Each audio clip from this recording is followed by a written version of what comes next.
छोटी छोटी कहानियाँ। जिंदगी की बड़ी बड़ी सीख देती हैं छोटी छोटी कहानियाँ। हेलो साथियों, मैं हूँ आपके साथ सुखनंदन।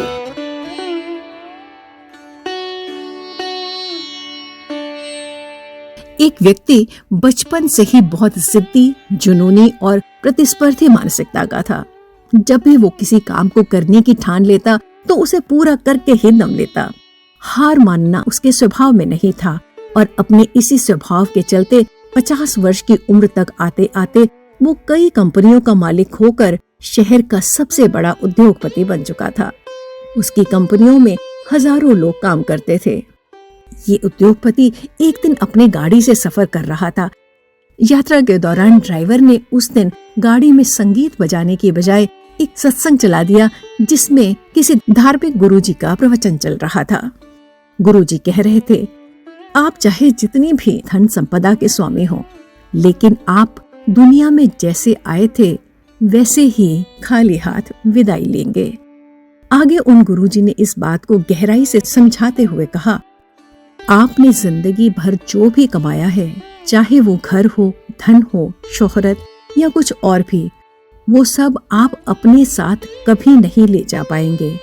यानी इस जगत में आप खाली हाथ आए हैं और खाली हाथ ही जाएंगे।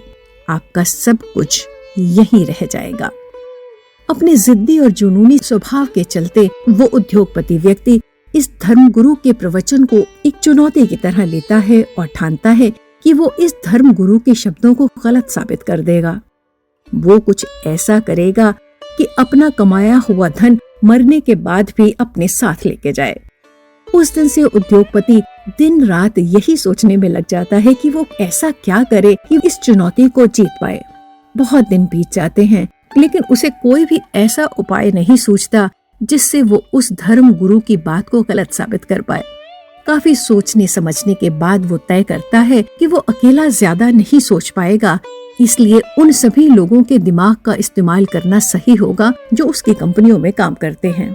एक दिन वो अपने सभी कर्मचारियों को एक जगह एकत्रित करता है और ये घोषणा करता है कि जो भी उसे मरने के बाद पैसा अपने साथ कैसे लेकर जाना है, इसके लिए कोई उपाय या सुझाव देगा, वो उस व्यक्ति को 1 करोड़ रुपया देगा। उद्योगपति की ऐसी घोषणा सुनकर कर्मचारी एक दूसरे को देखने लगते हैं। कई लोग इसे मजाक समझते हैं और कई सोचते हैं कि उद्योगपति का मानसिक संतुलन बिगड़ गया है। 1 हफ्ता बीत जाने पर भी जब कोई भी कर्मचारी उसे उपाय सुझाने के लिए नहीं आता, तो वो एक बार फिर से सभी को इकट्ठा करता है और इस बार मरने के बाद धन साथ ले जाने का उपाय सुझाने वाले को 5 करोड़ रुपए की धनराशि देने का वादा करता है। अब की बार ये बात उसके कर्मचारियों तक न सीमित रहकर पूरे शहर में फैल जाती है। अगले ही दिन एक अनजान आदमी उस उद्योगपति के घर पहुंच जाता है और कहता है, सर, मैं आपको वही उपाय देने वाला हूँ जो आप चाहते हैं, लेकिन उसके लिए मेरे कुछ सवालों के जवाब आपको देने होंगे। उत्साहित होकर उद्योगपति सोचता है कि आखिरकार मुझे कोई उपाय मिल ही गया। वो उस आदमी से कहता है, ठीक है, पूछो जो तुम्हें पूछना है। वो व्यक्ति उद्योगपति से पूछता है, क्या आप कभी अमेरिका गए हैं? उद्योगपति कहता है, हाँ, कई बार। फिर वो आदमी पूछता है, आप वहां पर अपने पैसे कैसे लेकर जाते हैं? उद्योगपति का जवाब है, मैं एयरपोर्ट पर जाकर उन्हें अमेरिका में चलने वाले डॉलर के साथ बदलवा लेता हूँ।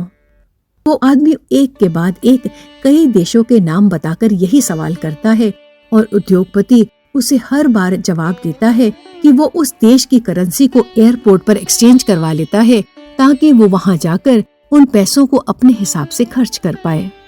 बार बार एक ही तरह के सवाल से खींचकर उद्योगपति उस व्यक्ति से कहता है, एक ही तरह का प्रश्न पूछने के बजाय सीधे सीधे मुझे उपाय बताओ, मैं मरने के बाद अपने सारे पैसे अपने साथ कैसे ले जा सकूंगा? आदमी कहता है, सर, यही तो मैं कब से आपको समझाने की कोशिश कर रहा हूँ।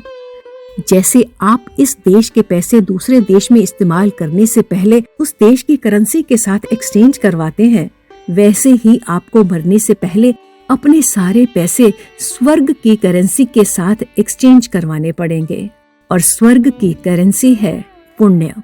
आप अपने पैसों का इस्तेमाल ऐसे कामों में कीजिए जिससे आपको पुण्य की प्राप्ति हो। बस यही एक तरीका है जिससे आप अपना कमाया सारा धन मरने के बाद अपने साथ ले जा सकेंगे। उद्योगपति को आदमी की बात समझ आ जाती है। वो उसे उसके हिस्से का इनाम देता है और अपना बाकी सारा जीवन दान, धर्म और गरीबों की सेवा में लगा देता है। कहानी यहीं खत्म हुई। साथियों, धन, दौलत, इज्जत, शोहरत यानी इस जीवन में आपने जो भी अर्जित किया है, सब कुछ नाशवान है। ये नश्वर शरीर के साथ ही नष्ट हो जाता है, लेकिन सत्कर्मों से कमाए पुण्य मृत्यु के बाद भी फलीभूत होते हैं। सत्कर्म मोक्ष प्राप्ति का मार्ग है, जिनके जरिए कोई लालसा शेष नहीं रहती। कहानी को सोचिएगा जरा।